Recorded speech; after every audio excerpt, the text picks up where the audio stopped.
பிரார்த்தனையில் ஈடுபட்டு செல்லுமாறு அன்பு கோரிக்கை விட்டதற்கு உடனடியாகவே நான் ஆம் என்று பதிலளித்தேன். அதற்கு 2 காரணம். ஒன்று, எனது தந்தையாருடைய வேதனை ஒரு வரலாற்று நூல் என்ற 2 புத்தகங்கள்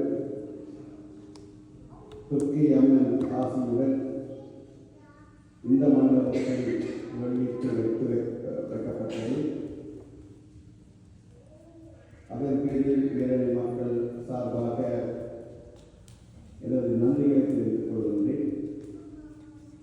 இரண்டாவதாக, இந்த ஆதீனம் அறங்காவலர்கள் தாய்நாட்டுக்கு பல பணிகளை செய்து கொண்டிருக்கின்றார்கள். அவர்களுடைய சேவைகள் தாய்நாட்டுக்கு தேவை.